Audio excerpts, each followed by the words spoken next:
Hello，大家好，我係 Wing， 歡迎大家收睇我嘅 channel。上一集呢就介紹咗羅湖新商場茂業天地，今集要介紹嘅地方呢就係喺茂業天地隔籬嘅羅湖村。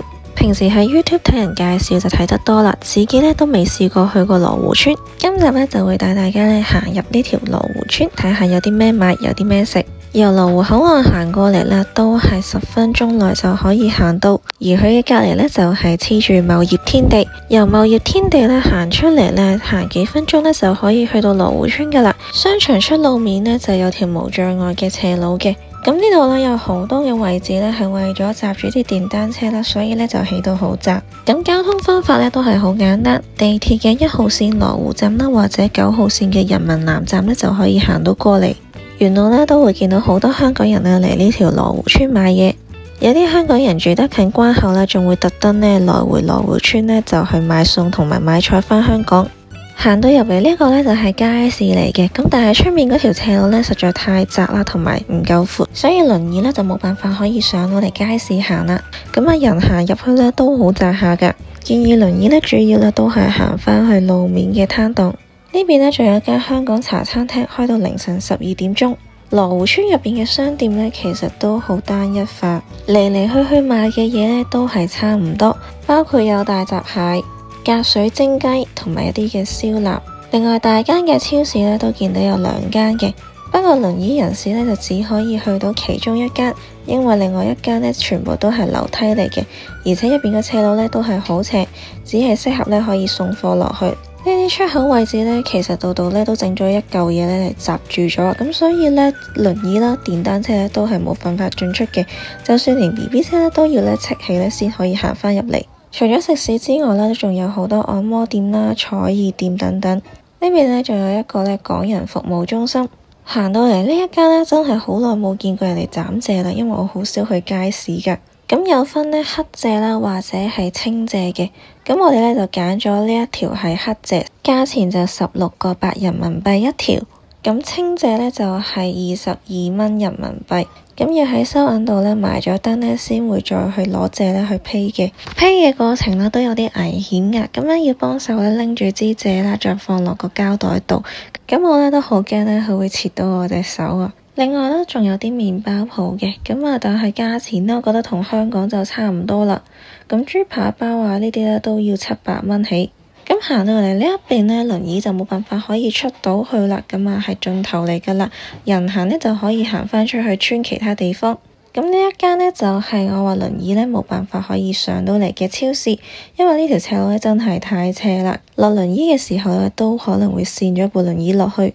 咁2間超市嘅價錢呢，其實都係差唔多嘅，啲菜啊、肉啊價錢咁樣，大家可以望一望比較下，睇下買邊間。咁菜望落去呢都好新鮮下嘅，咁所以我哋買完返香港呢都仲可以擺返1個禮拜。咁佢呢有指示寫住呢，就唔好話摘頭摘尾啊，搣爛晒佢啲菜。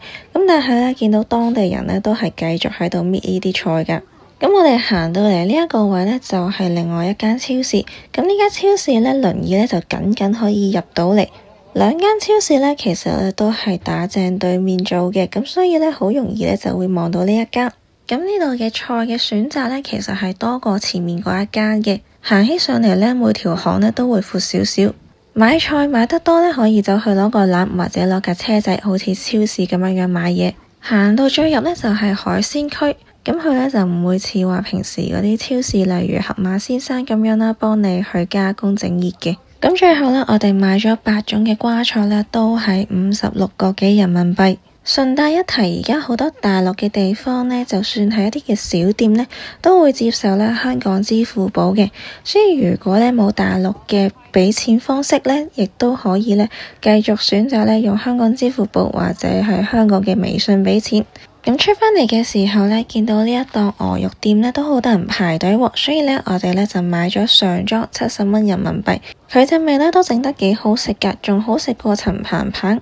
不過師傅嘅刀工呢，就唔會話切得好薄啦，都係正常燒臘店嘅 size。咁我哋行完超市之後呢，就買咗呢一間燒乳豬，總共稱完之後呢，就38蚊人民幣，食落去呢都幾香口脆口感覺。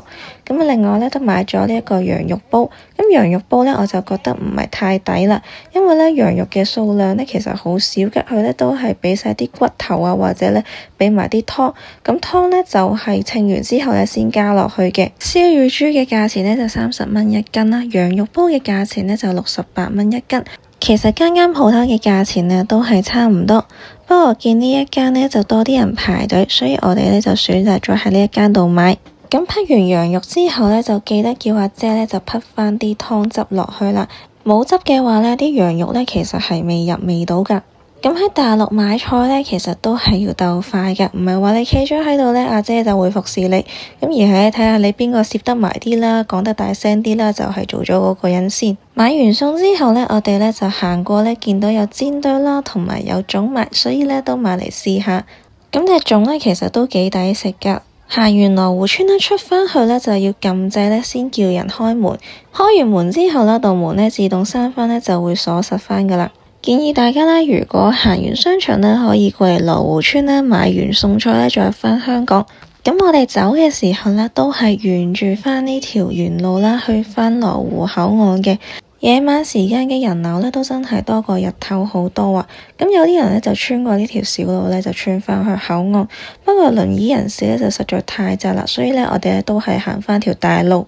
食完晚飯啦，時間尚早，咁我哋咧都冇咁快過關住嘅，所以今次咧我哋咧就決定搭 lift 落返去。呢層呢就係羅湖火車站下面嘅商業街啊，咁入邊嘅食肆咧數目都好多下，同埋咧都好多位置咧俾大家食嘢嘅。